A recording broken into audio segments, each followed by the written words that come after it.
ये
जो स्टील के औजार थे, स्टील के ये जो कूंडे हैं, ये पहले हम लोग नहीं इस्तेमाल करते थे। पहले वो सरिये के इस्तेमाल करते थे, आम सरिये।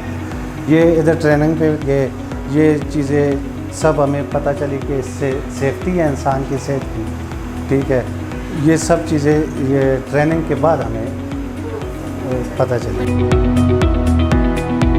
ये सैनिटाइज़र वगैरह हर चीज़ें ये हमें तो उस ट्रेनिंग के बाद पता चले कि कौन सा औजार इस्तेमाल करना है, कौन सा स्केल इस्तेमाल करना है, मास्क पहनने हैं, ये ग्लव्स पहनने हैं, ये सब चीज़ें उस ट्रेनिंग के बाद हमें पता चले। वो पहले देखते हैं ये नीट क्लीन हर चीज़ बिल्कुल एक सेटअप के तहत चल रहे हैं, तो वो कस्टमर इंशाल्लाह हमारा दिन ब दिन बढ़ना है।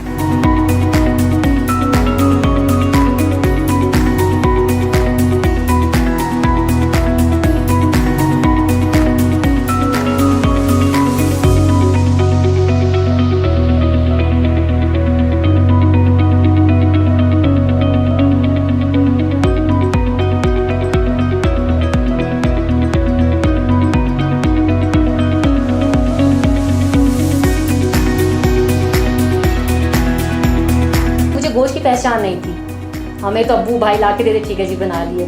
इनको पता था कि ये इसका गोश्त। अब मैंने अब आपकी ट्रेनिंग के बाद इनको गाइड किया है कि पुट का गोश्त कैसे होता है, टेंडर कौन सा होता है, ये कौन सा। अब मुझे आपने इसके लिए आपने ये टेंडर ला के देना है कि तो वो क्या होता है, उनको कुछ ये होता है। वो जो ट्रेनिंग में मैंने पिक्चर उतारी थी मैं साइड ला के इनको भी गाइड किया। मैं कहती हूँ यूनेडो वगैरह की मैं इसलिए बहुत बहुत ज़्यादा शुक्रगुजार हूँ कि किसी ने तो सोचा है ना कि जो ख़वातीन बेचारी घर में जिनके पास एजुकेशन भी नहीं है, कुछ भी नहीं है, वो अपना घर चला रही है, तो कितनी एफर्ट कर रही है वो।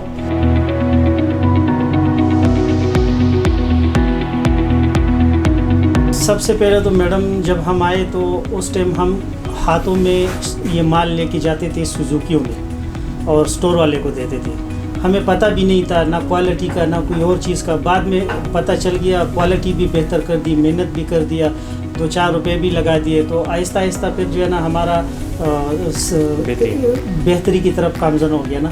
फिर उसके बाद हमारे पास ऐसे गाहक लग गए कि हमारा माल भी थोड़ा सा ज़्यादा निकालता था, हमें उधर से फिर थोड़ा सा रिकवरी शुरू हो गई। तो उस बदौलत से आज तक जो है ना हमारा शुक्र अल्हम्दुलिल्लाह जिस तरह हमने प्रोडक्ट रखे हुए हैं ना क्वालिटी वो ठीक ठाक है। जिस बंदे के लिए भी किसी नई फील्ड में जब जाता है ना तो उसको चाहिए कि उस फील्ड में जाने से पहले उसके मुतालिक जान ले, सीख ले, क्योंकि अगर वो बग़ैर जाने बग़ैर सीखे अगर उसमें इंटर होता है तो यकीनन उसको उसमें लॉस होगा, उसको नुकसान उठाना पड़ेगा।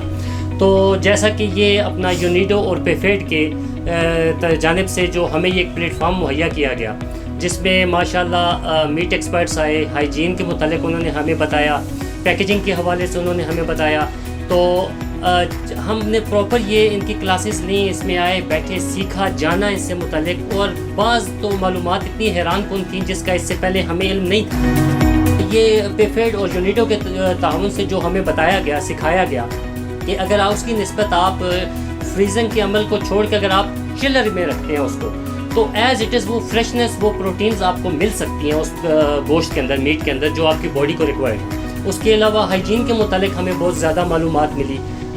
हम पहले भी कर रहे थे, लेकिन बहुत सारी चीज़ें ऐसी थी जो हमसे रह जाती थी, और इनके सिखाने के बाद, समझाने के बाद, जब हम जान चुके कि ये बहुत ही अहम जुज़्व है।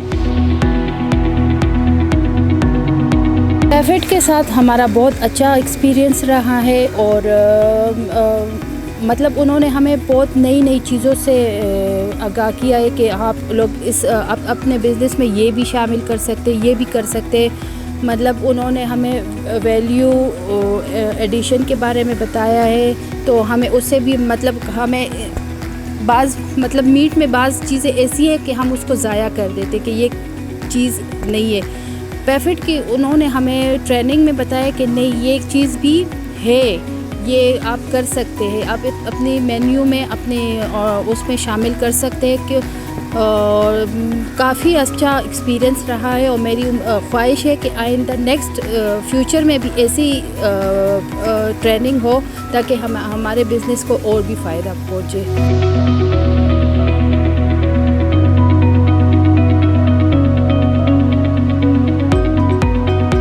यूनिडो से ट्रेनिंग लेने के बाद एज अ मास्टर ट्रेनर जब मैंने फार्मर्स की ट्रेनिंग करवाई तो बहुत डिफरेंस मैंने देखा कि वो ट्रेसेबिलिटी को मेंटेन नहीं कर रहे थे, और उन्हें इस चीज़ का आइडिया भी नहीं था। लाइक वो इस चीज़ को बिल्कुल वैल्यू करते ही नहीं है। सो आई टोल्ड देम, और इनफैक्ट के इट वाज क्वाइट इंटरेस्टिंग कि वो बहुत ज़्यादा इंटरेस्ट ले रहे हैं न्यू नॉलेज में और न्यू प्रैक्टिसेस में। लाइक वो फीमेल फार्मर्स थी बट जिन्होंने एनिमल्स रखे हुए थे, लेकिन वो चाहती थी कि इस तरह की और ट्रेनिंग्स भी उनको दी जाए। इनफैक्ट स्टिल वो मुझसे कांटेक्ट करती हैं कि और हमें नॉलेज होना चाहिए रिगार्डिंग प्रैक्टिसेस। सेकेंडली ट्रेसेबिलिटी अब कुछ हद तक लोगों ने स्टार्ट कर दी अपने फॉर्म्स में, और ये एक अच्छा इम्पैक्ट है यूनिडो के थ्रू फार्मर्स को कि डायरेक्ट लिंक करती है डॉक्टर का और फार्मर्स का। बिकॉज़ हम तो ट्रीटमेंट से या हम तो इंस्पेक्शन से जो है वो रिलेटेड हैं, बट जो एनिमल्स के साथ डायरेक्ट रिलेशन में है वो फार्मर है। तो फार्मर को प्रैक्टिसेस पे जो है वो और न्यू टेक्नोलॉजीज़ पे नॉलेज होना चाहिए, क्योंकि वो बेस है किसी भी चीज़ का।